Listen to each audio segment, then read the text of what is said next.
salut à tous et bienvenue à l'émission Le Grand Déballage sur les antennes de la télévision Burkina Info. Ce week-end, nous avons un invité. Il est un avocat, il est le porte-parole du mouvement Le Balai Citoyen. Hervé Kam, bonsoir.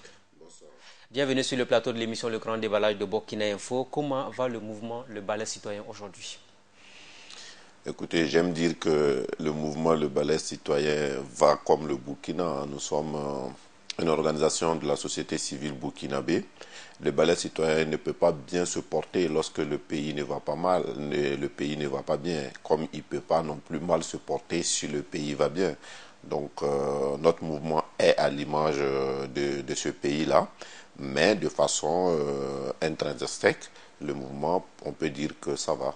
Est-ce que vous partagez cette opinion généralisée un peu qui dit que le pays ne va pas bien aujourd'hui après plus d'un an de gouvernance de Roch Marc Christian Kaboré? Écoutez, on est dans une sortie de crise. Il faut savoir que le pays a été paralysé pendant 3 ans ou 4 ans, depuis 2013, 2014, 2015. Le pays ne marchait pas. On peut dire que le Burkina Faso a vécu en 2016 déjà sur les acquis antérieurs à 2013, vu que déjà 2013 la situation était tendue et que le pays sur le plan économique et social était arrêté, si on peut le dire ainsi. Donc, bien entendu, la reprise, on pouvait s'y attendre, est difficile. Mais je pense que lorsque les populations se plaignent, c'est moins du fait qu'elles sentent qu'aujourd'hui, ça ne va pas, que du fait qu'elles ne voient pas en fait de porte de sortie. On est tous conscients qu'aujourd'hui, c'était difficile que ça aille. Mais est-ce que ça ira demain? C'est ça, cette inquiétude-là qui Est-ce que vous fait pensez qu'aujourd'hui... qu'aujourd'hui la gouvernance actuelle pêche en matière de prise de décision forte pour rassurer les populations? Oui, et ça, nous l'avons dit depuis longtemps. Vous savez, en matière de gouvernance, en matière de gestion, il y a deux pôles. Il y a l'action, qui consiste à faire quelque chose qui a son résultat tout de suite. Il y a le discours. Et le discours sous-tend l'action. Lorsque on n'a ni le discours, ni l'action, bien entendu, les populations ont raison d'avoir peur. Et actuellement, tout est focalisé sur la question du PNDS. C'est vrai que du point de vue des populations, on peut penser que le pays a eu 18 milliards, 18 000 milliards et que Ce ne c'est... sont que des intentions de Voilà, financement, bien mais sûr. non, vous comprenez que ce ne sont que les intentions. Mais dans la communication gouvernementale, c'est ce que le peuple reçoit. C'est pas que ce ne sont que des intentions, c'est que ce sont des acquis. Donc, à partir de ce moment, on peut même s'attendre à ce que les années prochaines soient plus difficiles parce qu'il va falloir expliquer aux populations maintenant, soit qu'on n'avait pas eu effectivement 18 milliards, soit pourquoi on a eu 18 milliards et il n'y a toujours pas le changement. Donc, en réalité, on est dans une situation qui, sur le plan politique, est assez normalisée, mais qui, sur le plan économique et social, il y a des inquiétudes, mais tout dépendra maintenant de la capacité du gouvernement à gérer en fait ces inquiétudes-là, à transformer en fait ces inquiétudes-là en énergie positive. Ça, c'est son rôle en fait en tant que gouvernement. Et cette action-là, il faut que ça vienne parce que 2017, pour nous, c'est la dernière année pour donner vraiment le top du changement. Est-ce que le gouvernement actuel est en sursis? Si d'ici à la fin de cette année 2017, les lignes ne bougent pas, vous allez mettre l'accélérateur en matière de revendications Non, ce n'est sociales? pas que nous qui allons mettre l'accélérateur en matière de revendications sociales. Vous savez, ce genre de choses, ça vient de soi-même. Hein. Les populations, lorsque elles sont là, elles attendent, elles se nourrissent d'espoir. Mais lorsque l'espoir disparaît, et bien entendu, les gens cherchent par tous les moyens. C'est comme quelqu'un qui se noie. À vous entendre, ça ressemble à un ultimatum parce que vous dites 2017, c'est pratiquement l'année ultime en matière de prise de décision forte et de signaux forts. Je vous explique, M. Drago. En 2013, les populations burkinabées ne s'attendaient à rien. Le pays était bloqué. L'objectif final, c'était le changement, c'était le refus de la modification. Donc, les populations étaient prêtes à subir les conséquences. Donc c'est la même chose en 2014. 2015, on est sous la transition. Les populations sont prêtes à accepter que sous la transition, le pays soit difficile. Mais on a un espoir que si la transition finit, un nouveau gouvernement va venir, les choses vont changer. Le plus rien ne sera comme avant, sera une réalité. La transition finit. On a des élections les plus ouvertes, les plus acceptées. On se dit, ouf, c'est la porte du changement. Mais bien entendu, tout le monde comprend que le gouvernement n'est pas venu avec une baguette magique. Donc, il ne va pas changer le pays en 2016. Donc, il y a encore la patience. Mais maintenant, cette patience-là, c'est fini. En 2017, aujourd'hui, les populations veulent le changement. Si elles n'ont pas le changement, ce n'est pas quelqu'un qui va aller leur dire « Attention, levez-vous ». Non. Les populations diront « On a attendu le changement depuis longtemps, on ne l'a pas ». Et ça, c'est humain. C'est pour ça que je dis qu'il faut forcément qu'en 2017, le cap soit résolument donné. Et ça, c'est la responsabilité du gouvernement. Pourquoi? Parce que finalement, si 2017 passe, eh bien, on sera en 2018. À 2 ans Et là, on sera maintenant, on ne parlera plus du gouvernement qui vient de commencer. On sera avec un gouvernement qui va amorcer au cours de 2018 la dernière phase de son mandat. Alors, est-ce que vous vous inscrivez dans la logique de ceux qui pensent aujourd'hui que le MPP s'est préparé à prendre le pouvoir, mais pas à le gérer comme il se doit? Écoute, moi, je n'irai pas jusqu'à dire ça, parce que ça, ce sont des analyses ou des considérations personnelles. Mais moi, je constate tout simplement qu'on a un gouvernement qui est venu, qui avait une très grande opportunité. Une très grande opportunité fondée d'abord sur sa légitimité. Ensuite, sur, en fait, une sorte d'union nationale. Et après, donc, tous les événements que le pays a vécu. Et donc, pour nous, ce gouvernement-là devait pouvoir dire la vérité au peuple burkinabé et surfer sur cette vérité-là pour pouvoir impulser le changement. Mais malheureusement, très souvent, ce qu'on constate, c'est que les politiques, dès lors qu'ils sont au pouvoir, au lieu de gouverner, ils pensent déjà à leur succession. Ils pensent déjà à comment faire pour pouvoir obtenir le mandat qui vient.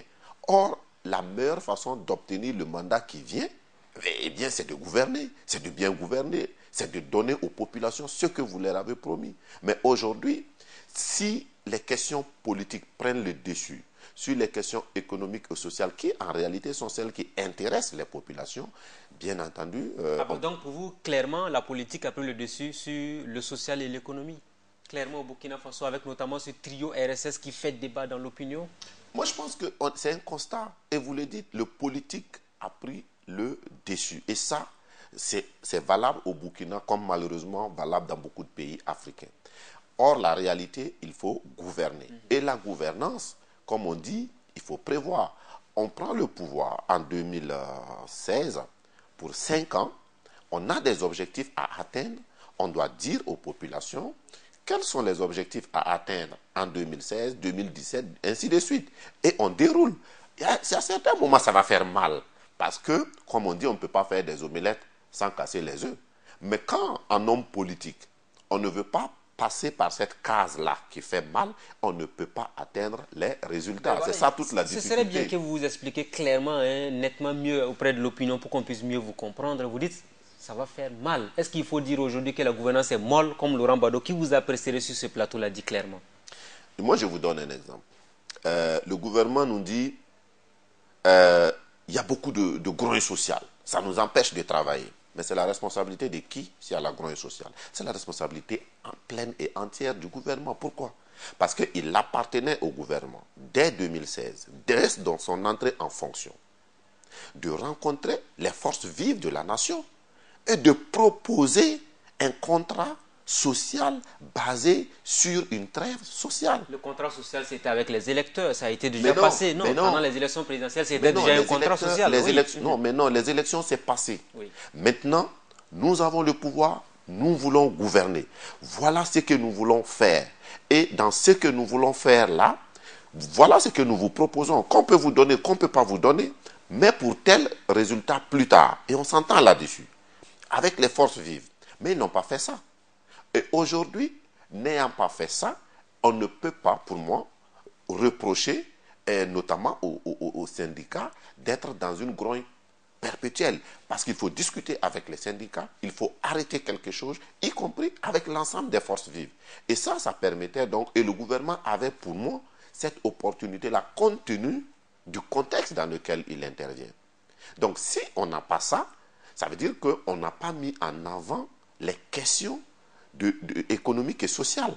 On a mis en avant les questions politiques. Et aujourd'hui, ce qui va se passer est que les populations parlent de quoi? Du panier de la ménagère. Vous dites aux populations, je vous donne la gratuité. On applaudit. Mais quand les personnes vont à l'hôpital et ils n'ont pas la gratuité, ils disent, on nous a trompés. Vous dites aux populations, eh bien, on n'a pas l'argent pour augmenter les salaires. Pendant ce temps, vous augmentez pour une certaine catégorie. Les gens vont se sentir frustrés. Donc, en fait, il faut prendre les choses dans leur ensemble. On ne peut pas résoudre le problème de façon sectorielle. Or, qu'est-ce qui se passe? Oui. Ce qui se passe, c'est qu'on a l'impression que, en fait, un syndicat sort, il fait une revendication, l'administration est bloquée, on règle ça. Mais si on règle ça, forcément l'autre va sortir. Donc vous pensez qu'on est dans la logique de l'improvisation continue dans la gouvernance au Burkina Faso? C'est malheureusement ce qui donne lieu de constater parce que on a commencé dès janvier 2016 avec les magistrats. Fallait pas céder. Après les magistrats, pour les magistrats, faisons une escale, fallait pas céder pour les magistrats? Si on cède pour les magistrats, qu'est-ce qu'on peut avoir comme raison pour ne pas donner aux médecins? En face, Si on on vous donne dit clairement aux médecins, que le décret il était déjà presque prêt. Ce sont des engagements qui sont venus trouver, qui sont en train de mettre en application. Ben, si le décret était presque prêt, un décret n'est pas presque prêt. Un décret, soit il est prêt, soit il n'est pas prêt. Est-ce que la mesure a été prise sous la transition? La mesure, si la mesure n'a pas été prise sous la transition, les syndicats de magistrats sont allés discuter avec le président qui a accédé à leurs demandes. C'est ce qui s'est passé. Et après, les magistrats, les professeurs d'université rentrent en ligne de compte. Mais comment vous pouvez expliquer aux professeurs d'université que vous pouvez donner aux magistrats que vous ne pouvez pas leur donner? Mais si vous leur donnez à eux, les médecins rentrent en ligne de compte. Comment vous pouvez expliquer aux médecins que vous avez donné aux magistrats et aux profs d'université qu'à eux, vous ne pouvez pas donner? Mais si vous leur donnez, les gens des impôts rentrent en ligne de compte. Ainsi de suite. Donc, on ne va jamais finir. Il faut à un certain moment donné qu'on s'arrête, qu'on discute avec l'ensemble du corps social, qu'on se dise, écoutez, voilà le point pour arriver, voilà ce que ça implique comme sacrifice et qu'on s'assume. Parce qu'en réalité, l'ensemble de ces questions, bien sûr, ça concerne les travailleurs, mais ça ne concerne pas que les travailleurs. Ça concerne l'ensemble de la population. Ce qu'on prend pour donner aux travailleurs, c'est ce qu'on prend quelque part. Mais ce qu'on prend pour quelque part là, il faut bien que ça rentre aussi dans ce quelque part là. Donc, tout se tient. On ne peut pas faire une gouvernance des travailleurs, on ne peut pas faire une gouvernance du secteur privé, on ne peut pas faire une gouvernance des chômeurs. L'ensemble se tient. Donc le gouvernement actuellement est responsable de la situation qui lui arrive parce qu'ils n'ont pas eu le sens de l'anticipation dès le début de leur prise de pouvoir. C'est exactement ce que je dis. Ça veut dire que vous prenez le pouvoir, vous savez que le pays est en difficulté. En ce moment, il appartenait pour nous au gouvernement d'organiser une sorte de conférence sociale avec l'ensemble des forces vives pour dire notre bien commun là, le Burkina là, voilà là où il est aujourd'hui. Voilà là où nous on veut l'amener. Voilà ce que ça implique comme concession. Chacun doit serrer la ceinture. On est prêt à serrer la ceinture du moment où on sait pourquoi on serre la ceinture. Et ça impose aussi des obligations, y compris aux membres du gouvernement. Moi, j'ai dit aujourd'hui, comment vous pouvez expliquer aux populations que le pays est difficile quand, en fait, un nombre mais incalculable de représentants de l'État expose un certain luxe. Donc, voyage en classe affaires. On connaît beaucoup. Sous la transition, c'était interdit. Sous la transition, c'était interdit. Même les ministres voyageaient pas en classe affaires. Donc aujourd'hui, on ne s'arrête même pas aux ministres. Donc à partir de ce moment-là, c'est difficile. Je pense que dans le contrat social, tout le monde doit faire des sacrifices. Moi, je ne suis pas là en train de vous dire, par exemple, que tout ce que les travailleurs revendiquent, ils ont raison. Non, sur certaines questions, ils ont tort. Ils ont tort. Mais, j'ai dit, c'est difficile de dire à Pierre de ne pas revendiquer ce qu'on donne à Paul. Donc l'exemple aurait dû venir du gouvernement parce qu'on a beaucoup parlé de la réduction du train de vie de l'État. Au début, le gouvernement avait fait un certain nombre d'annonces. Apparemment, vous ne croyez pas à toutes ces mesures qui ont été prises en ce qui concerne la réduction du train de vie de l'État. Non, moi je ne crois pas, y compris du point de vue du gouvernement que du point de vue de l'Assemblée nationale. Les députés, ils sont sortis, ils nous ont dit, ils ont fait des réductions, mais je veux vous dire que je n'y crois pas, mais alors là, pas du tout, parce que en réalité, ce qu'ils sont sortis dire, c'est des réductions sur un certain nombre de traitements. Les députés du Burkina, aujourd'hui, ne nous ont pas dit qu'est-ce qu'ils gagnent. Donc la réduction qu'ils ont dit là, moi je dis aujourd'hui sur votre antenne que ce n'est pas vrai.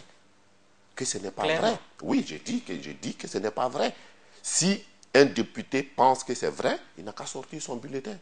Ce n'est pas vrai. Donc vous défiez les députés actuellement Totalement. Qui sont en train de mener des discours du genre nous travaillons, nous avons compris l'esprit de l'insurrection, nous sommes un parlement issu de l'insurrection dont nous devons avoir les meilleurs comportements qui puissent exister. Non, ce n'est pas vrai, ça je vous l'ai dit. Aujourd'hui, moi j'aimerais bien savoir, parce que d'abord sur la question du traitement, je pense que ce qu'ils ont dit n'est pas du tout vrai. Parce que ce que j'ai cru... La réduction de 19% qui avait été annoncée publiquement, le député a Non, moins d'un million. Ils ont donné un montant fixe. Voilà, je me rappelle, c'est le député Sakandé qui le disait, ils ont donné un montant, un député burkinabé perçoit au maximum, c'était dans l'ordre de 900 000 ou quelque chose comme ça. Mais je vous dis que ce n'est pas vrai. Parce que déjà, ce traitement-là, est-ce que ça implique les indemnités de cession? Parce que, moi j'ai dit, un député qui réside à Ouaga, qui est payé, et c'est son traitement-là, c'est son statut de député. Pourquoi quand il est en session, il doit prendre des indemnités? Donc, en réalité, tout ça, ça fait partie des traitements. Donc, on doit ajouter tout ça et dire à la population que coûte un député. En plus, quand on donne des avantages en nature, notamment le carburant aux députés, les avantages en nature font partie des traitements que vous gagnez. Dans le privé comme dans le public. Donc rien n'a changé avec l'Assemblée qui a été... Dans le privé comme dans le public. Mais pourquoi on va donner en fait un salaire sans mettre en compte les avantages en nature là? Ça compte. Normalement, les avantages en nature sont imposés. Donc pour vous, clairement, rien n'a changé avec l'Assemblée de 2014. Non, je ne dis pas que rien n'a changé. Je dis tout simplement, je dis tout simplement que ce qu'on a dit à la population n'est pas vrai. Quand on dit à la population que le député prend tant de francs comme salaire et qu'on n'y met pas l'ensemble des avantages que le député gagne, ça veut dire qu'il y a une tromperie quelque part. Donc, il faut justement arrêter à ce niveau-là clairement parce que quand on vous entend, il y a eu l'histoire des tablettes, l'histoire des millions de francs CFA également au niveau de la représentation nationale. Ce sont des faits certainement qui viennent confirmer ce que vous êtes en train de dire. Ce sont des faits qui confirment et qui rendent très difficile ce contrat social-là. Parce que lorsque les gens disent plus rien ne sera comme avant, ça ne veut pas dire qu'on enlève Blaise Compaoré et puis c'est fini. C'est un changement profond dans le comportement, dans la gouvernance que les gens veulent. Alors, à ce niveau-là, est-ce que vous rejoignez un peu Tolé Sagnon qui avait dit à la place de la Révolution, il ne suffit pas de changer Blaise Compaoré par Compaoré Blaise? Non, pas du tout. Ça, pas du tout. Parce que lui, il le dit dans un tout autre cadre. Moi, j'ai dit aujourd'hui que le peuple burkinabé a eu raison d'enlever Blaise Compaoré. Et on ne peut pas dire que je ne suis pas en train de dire que rien n'a changé.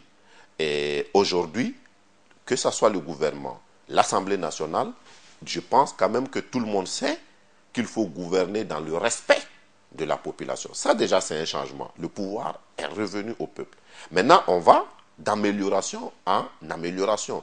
Et ce que nous disons, justement, c'est que nous avons un élément de comparaison. Nous disons que les députés aujourd'hui ne nous satisfont pas du point de vue de ce changement-là par rapport à ce qui s'est passé.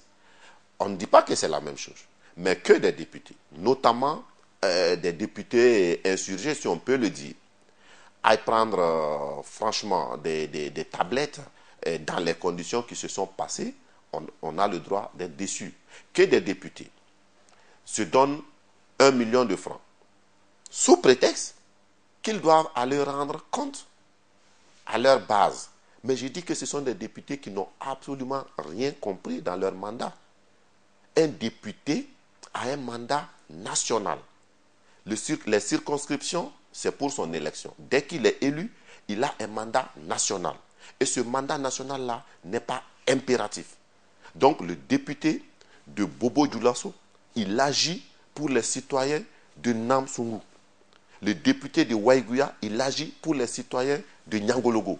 S'il doit rendre compte, et les députés nationaux, ceux qui sont élus sur la liste nationale, ils rendent compte à qui? Donc ça, c'est une grosse erreur de communication de la part de l'Assemblée nationale. Non, ce n'est pas une erreur de communication. La réalité est qu'ils se sont distribués 1 million et que quand le problème s'est posé, ils étaient obligés de justifier. Ils ont donné une justification qui ne tient pas. C'est aussi simple. Alors vous avez parlé du gouvernement, vous avez parlé de l'Assemblée nationale, mais que répondez-vous finalement à toutes les personnes qui disent clairement que la démocratie a un prix? Si nous voulons la démocratie, il faut mettre les moyens. Mais la démocratie a un prix, il faut mettre les moyens. On est absolument d'accord, mais ce qu'on demande, c'est la transparence. Est-ce que le prix de la démocratie suppose de surpayer des représentants du peuple? Là, je dis non. Là, je dis non. Le Burkina Faso a connu le mandat gratuit sous la Troisième République. Mais est-ce que sous la Troisième République, la démocratie fonctionnait mal qu'aujourd'hui? Absolument pas. Je pense, moi je ne dis pas que quand on est député, on ne doit pas être rémunéré. On doit être rémunéré pour le travail qu'on fait. Mais j'ai dit que quand on est député, on ne doit pas aussi cacher en fait ses rémunérations. On a vu ce qui se passe tout de suite en France avec François Fillon dans l'Assemblée et ainsi de suite. On a vu ça. Maintenant, nos députés, peut-être que ce sont en fait les mêmes pratiques, mais ce que nous disons, si on veut renforcer la démocratie, on doit être transparent sur ces questions-là et surtout être mesuré. Alors pour vous, clairement, c'est le gouvernement qui n'a pas su donner le bon ton dès l'entame de son mandat, donc rien ne va pratiquement, c'est ce qui se dit dans l'opinion aujourd'hui. Mais on se dit, pourquoi le balai citoyen ne donne plus de la voix comme avant? On vous a vu devant la Sonabel les années passées, où vous êtes allé manifester pour réclamer qu'il y ait plus de transparence dans la gestion. Mais curieusement, malgré le fait que ça ne va pas, le balai citoyen n'a pas organisé de rassemblement, rien du tout. Pourquoi? 3 choses sur ce point. La première chose, ceux qui disent le balai citoyen n'a pas le monopole, n'a pas la prétention d'avoir le monopole de l'action au Burkina.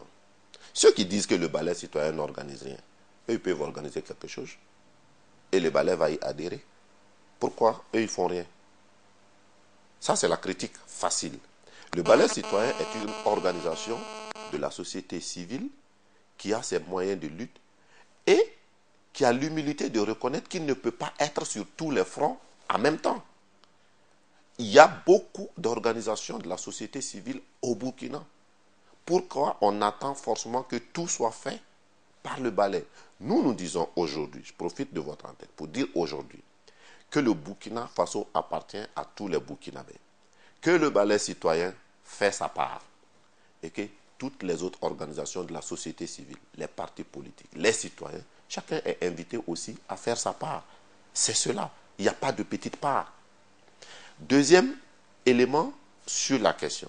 Nous avons dit que, prenons par exemple le cas de la Sonabel. Mais nous avons fait partie avec d'autres organisations d'un groupe qui a interpellé. Oui. Il y a beaucoup d'autres sujets. Mais comme je le dis, les sujets sont énormes. Mais aujourd'hui, pour le balai citoyen, le plus important, c'est qu'on a bloqué le pouvoir à vie. On a mis en marche aujourd'hui un système démocratique. Et pour nous, le plus important aujourd'hui, c'est de faire en sorte que cette démocratie-là fonctionne pour que ce qui est arrivé n'arrive pas. Et donc, nous nous sommes organisés et nous travaillons aujourd'hui au plan local avec nos militants, avec les populations, avec d'autres partis et d'autres organisations pour faire en sorte que les exécutifs locaux soient contrôlés par les populations. Quand on fait ce travail-là, qui est peut-être plus important que des causes significatives qu'on peut utiliser pour manifester un peu de feu de paille. Donc, nous avons choisi de travailler sur ce terrain-là. Donc, les actions de classe, c'est fini, non, les manifestations et tout pour les balais citoyens, c'est terminé? Pas du tout, c'est pas fini, ça vient. Oui. quand je dis ça vient, vous savez, les actions déclarent les manifestations comme ça, on ne s'assoit pas pour les décréter. Lorsque une situation se présente, on analyse. Il y a d'abord des actions de lobbying qui se mènent. C'est, je vais dire, quand tout est bloqué, que ce type d'actions, marches, sitting et autres, sont menées. Donc, à partir de ce moment, il y a un processus qui amène à ça. Ce qui trompe les gens, c'est quoi? C'est que 2013-2014, on est dans une situation où seule la rue peut faire bouger les choses. Parce que tout avait été essayé depuis des années, sans succès. Et donc on y va. Mais aujourd'hui, est-ce que tous les moyens ont été utilisés sans succès pour qu'on commence directement par des actions de rue et ainsi de suite? Non, Donc pas pour forcément. vous, les actions Nous de ne rue n'ont sommes pas pas leur place dans la gouvernance actuelle? Non, il faut que les Burkinabés aient à l'esprit que nous sommes une organisation de la société civile qui a pour but d'obtenir la redevabilité des gouvernants, qui a pour but d'obtenir l'engagement conscient des populations dans la gestion de la chose commune. Et que ces deux objectifs-là, on ne les atteint pas forcément et exclusivement par la rue. Si une situation se présente aujourd'hui qui appelle la rue, eh bien, nous demanderons aux Burkinabés de sortir pour qu'on manifeste. Si d'autres personnes estiment que des situations exceptionnelles appellent à la rue, qu'ils appellent. Si le balai le pense justifié, on ira avec eux. Mais comment expliquez-vous l'absence des ténors du balai citoyen, par exemple, au meeting de l'opposition politique le 29 avril? Mais vous avez bien dit meeting de l'opposition politique. Mais de par le passé, on vous a vu aux côtés des leaders de l'opposition politique quand il s'est agi de débattre sur l'article 37. Là encore, vous le dites, voilà. Il s'agissait de débattre sur l'article 37. Mais le meeting du 29 de l'opposition politique, quel était l'objet? Meeting de protestation contre la gouvernance actuelle. Vous-même, vous reconnaissez que dans le pays, la gouvernance n'est pas comme ce qu'on aurait souhaité. Mais bien entendu, si l'opposition a son calendrier, l'opposition a ses moyens de lutte, l'opposition estime qu'elle doit faire un meeting sur la gouvernance de façon générale, c'est son droit le plus absolu.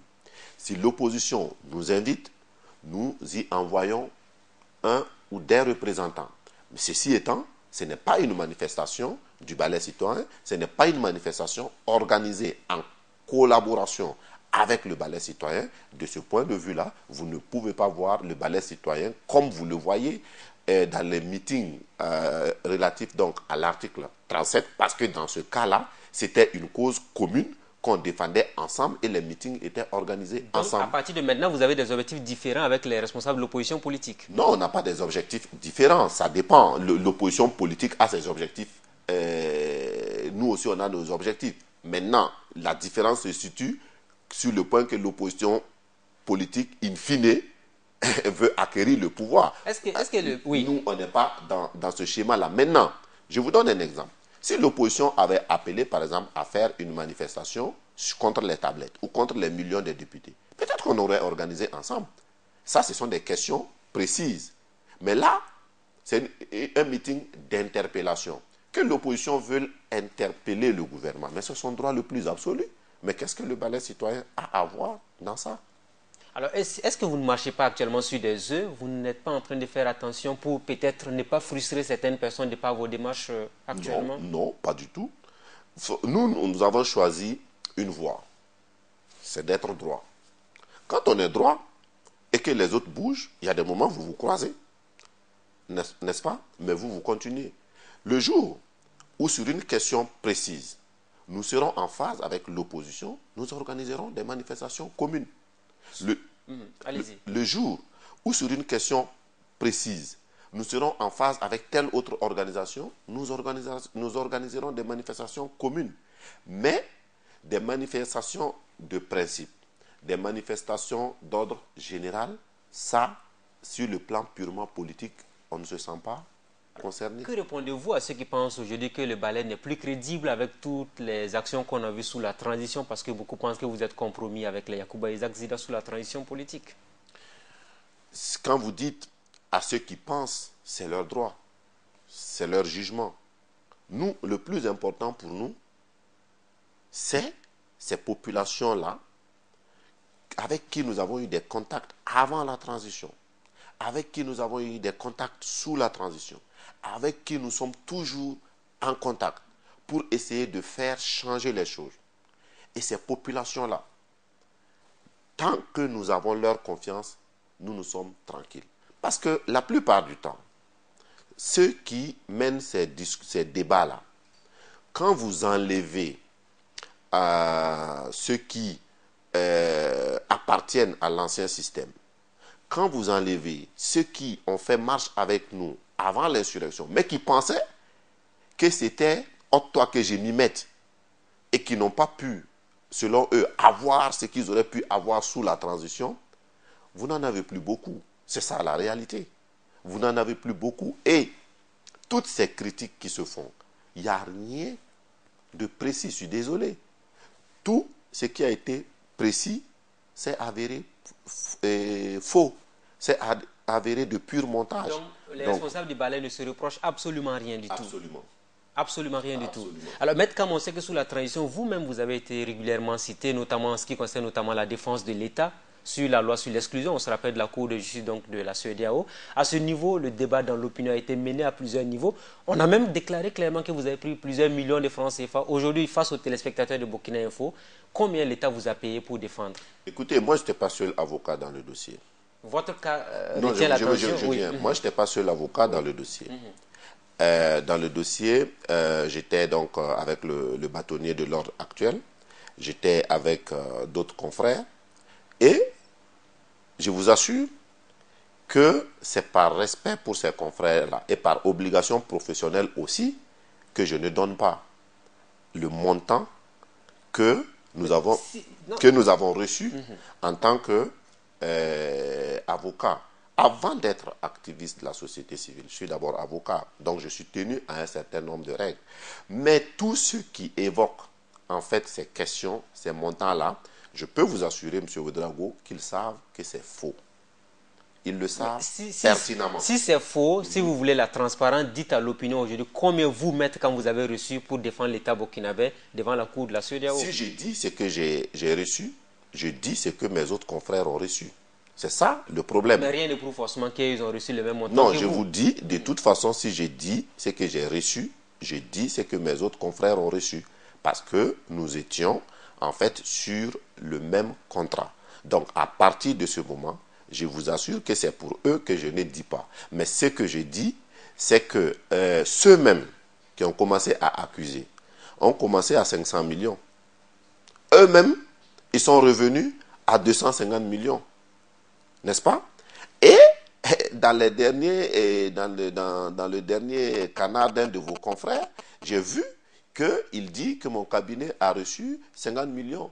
Je vous dis aujourd'hui que pour ce genre de dossier, n'eût été mon statut d'activiste, à 50 millions, je n'irai pas le plaider.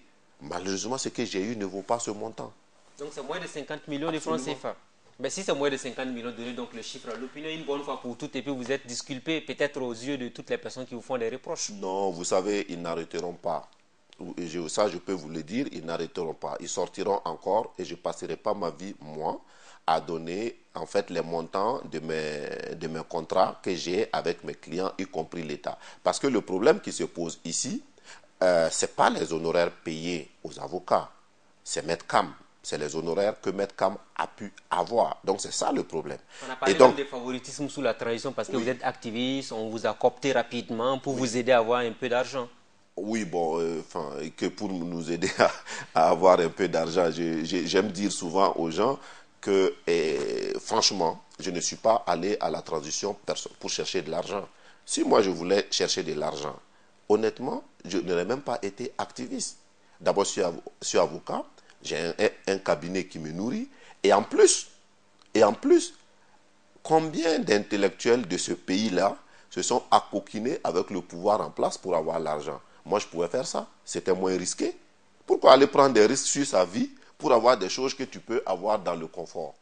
Donc, ce n'était pas du tout pour des questions d'argent.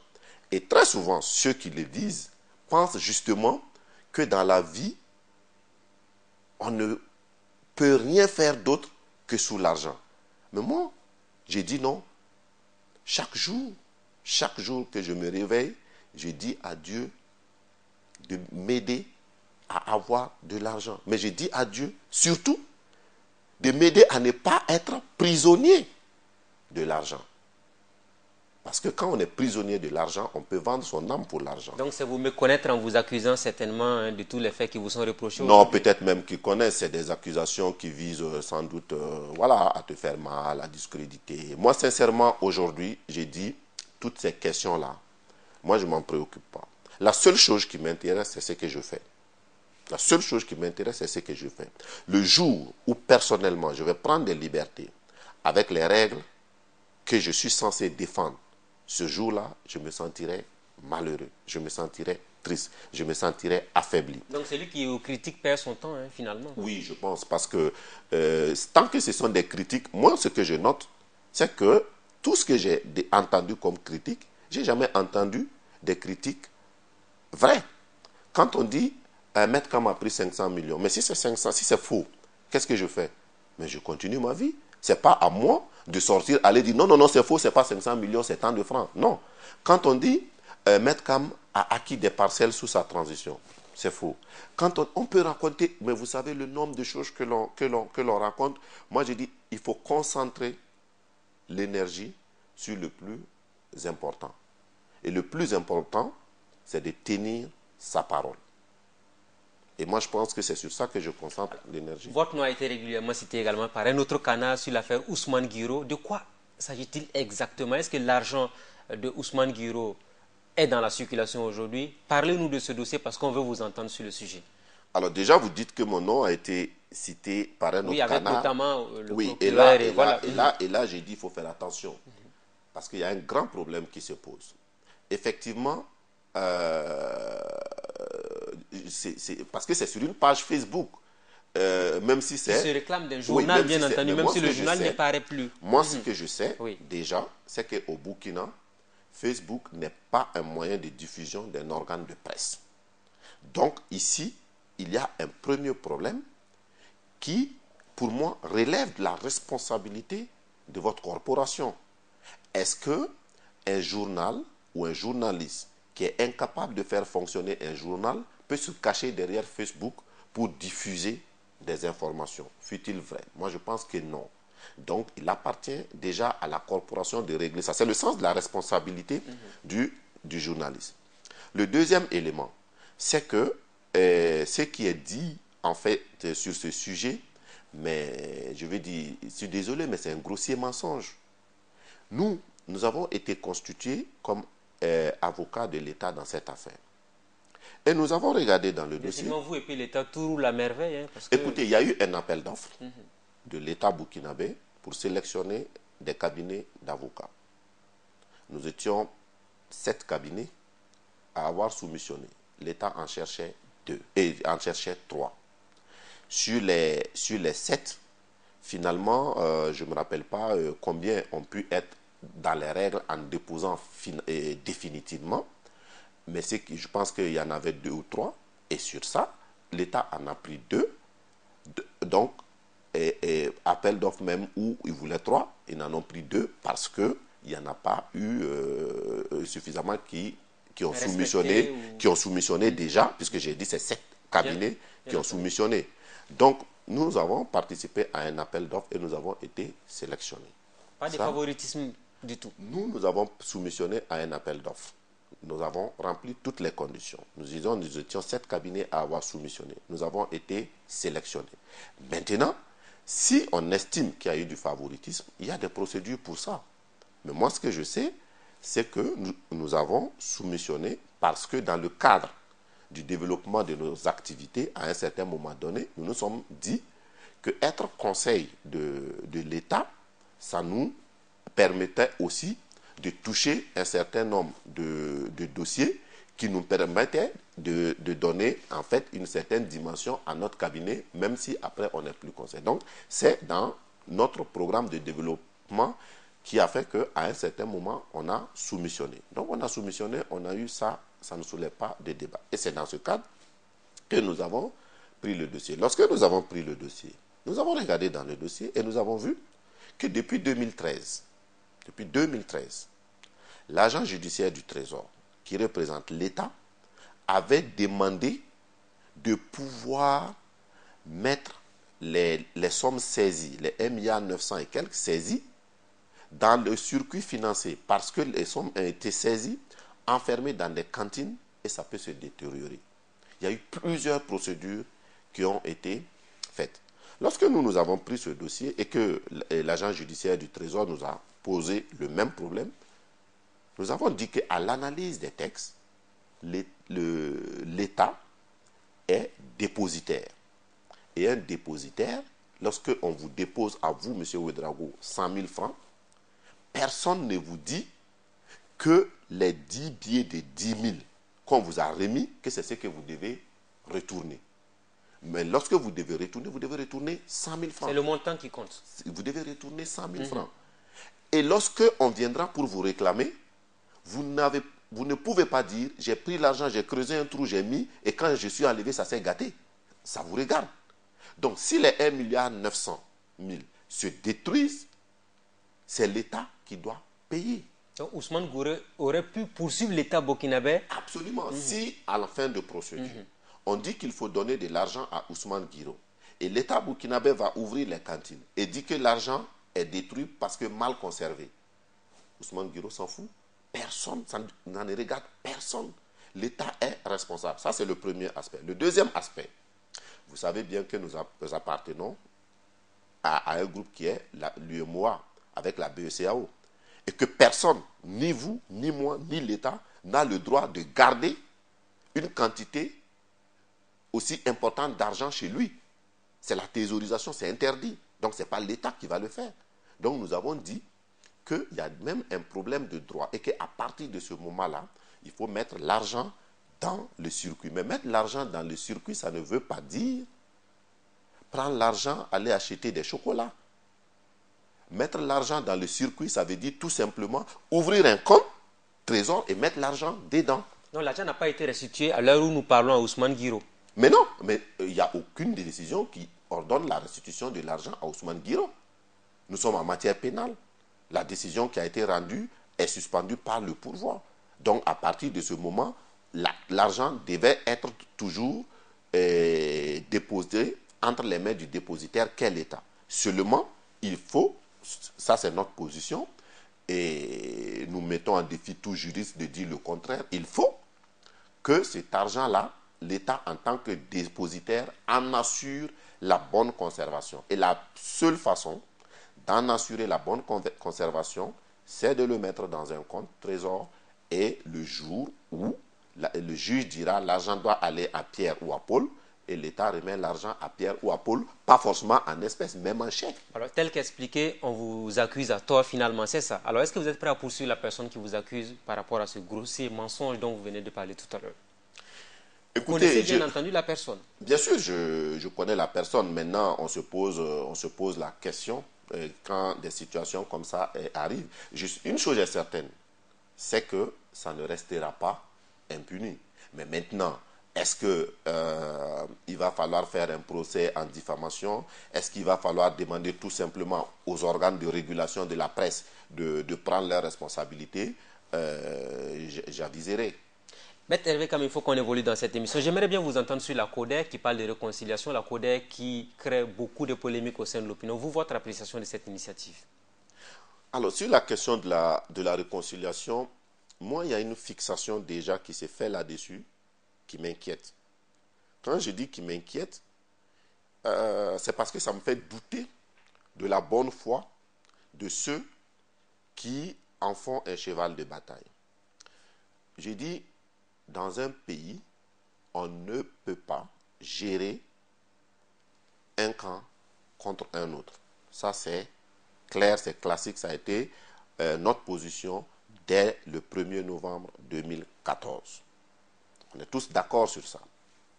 Mais maintenant, il ne faut pas que les gens fassent comme si au Burkina, il y avait des camps qui se regardent en chiens de faïence, qui ne peuvent pas vivre ensemble, comme si on sortait de 10 ans de guerre civile. Non, ce n'est pas vrai. Tous ceux qui parlent au nom de la CODER aujourd'hui, ceux d'en face aujourd'hui, ils sont au Burkina. Ils mènent leurs activités avec leurs voisins.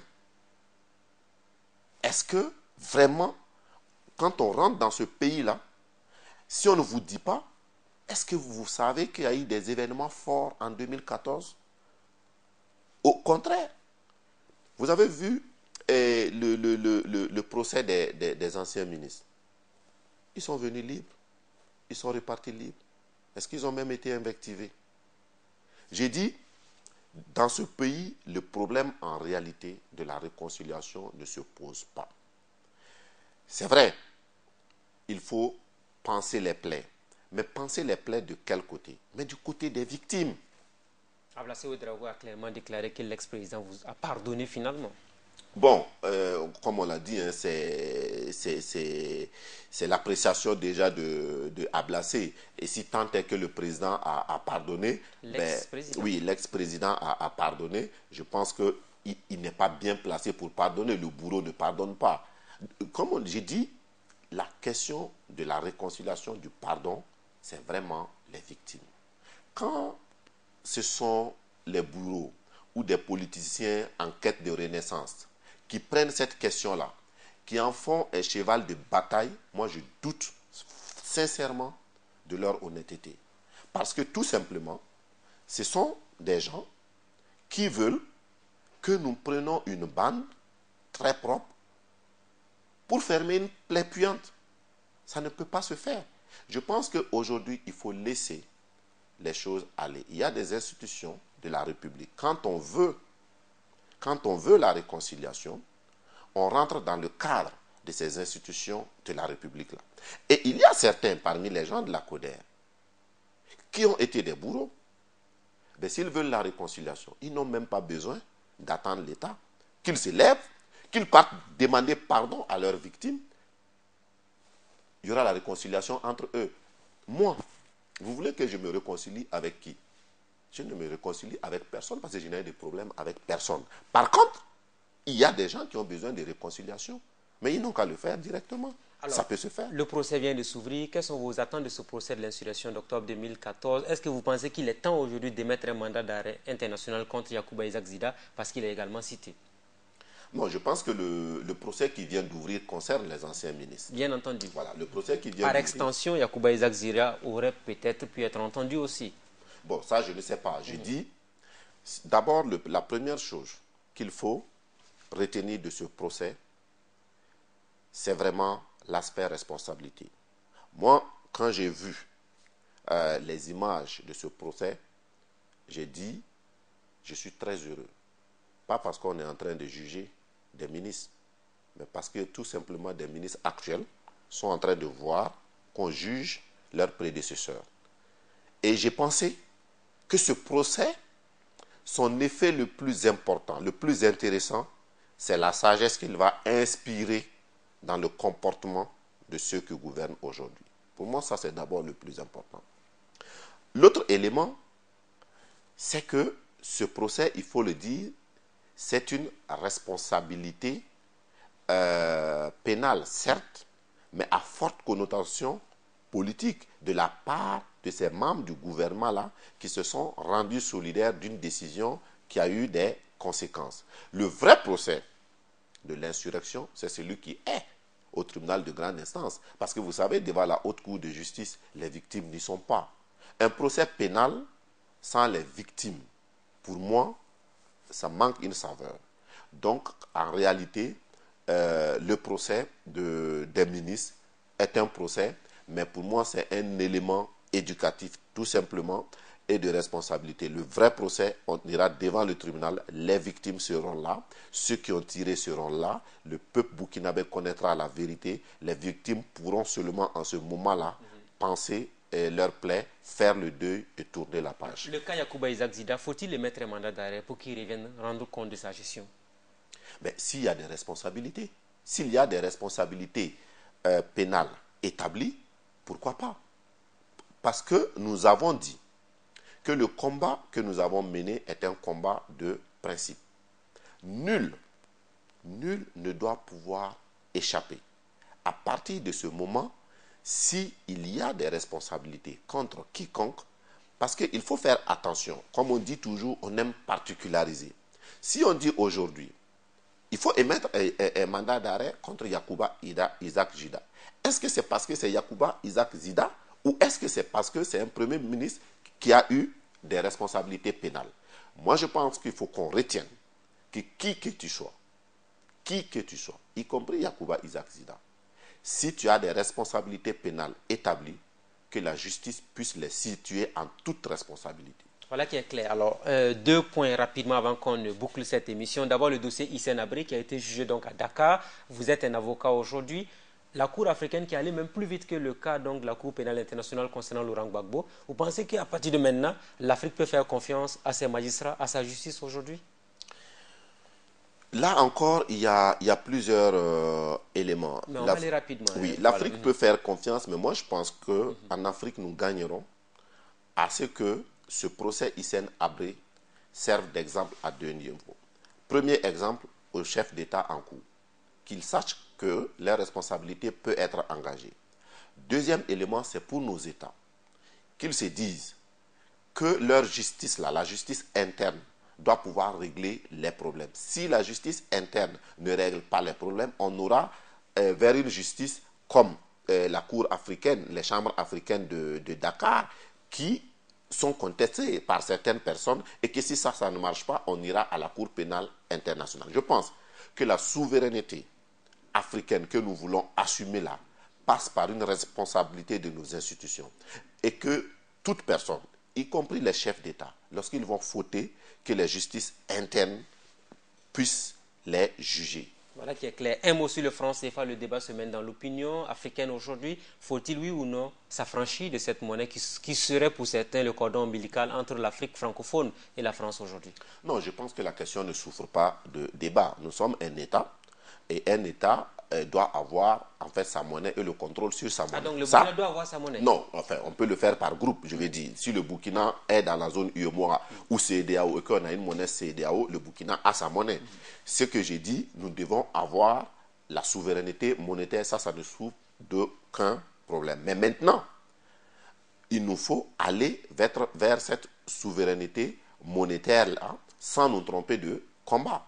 Parce que le combat actuel, c'est quoi? Pourquoi nous sommes aujourd'hui dans cette dépendance monétaire? C'est cette question-là qu'il faut régler. Le franc CFA n'est pas la cause de notre dépendance. Le franc CFA est la conséquence de notre dépendance. Donc si nous nous intéressons uniquement à la question du franc CFA, on ne règle pas le problème. Voilà qui est clair. En 10 secondes, si vous avez des millions de Burkinabés qui vous regardent sur Burkina Info, vos détracteurs, qu'est-ce que vous avez à leur dire? Non, moi je ne dis rien à mes détracteurs. Moi je dis tout simplement aux Burkinabés qu'il faut se battre, qu'il faut travailler pour le pays, qu'il faut travailler pour soi-même et que c'est nos efforts et nos réussites qui feront de notre pays un bon pays, un beau pays où fera bien vivre pour nous, pour nos enfants et nos petits-enfants. Maintenant, les détracteurs, franchement, peut-être qu'ils peuvent eux aussi rentrer dans le champ du combat parce que mieux vaut se battre pour changer les choses que de passer sa vie à la critique. Merci à vous, Maître Kam. Je vous remercie. Aux fidèles téléspectateurs de Burkina Info, merci à tous de nous avoir suivis. Très bonne suite de programme à tous et à toutes et à très vite sur nos antennes.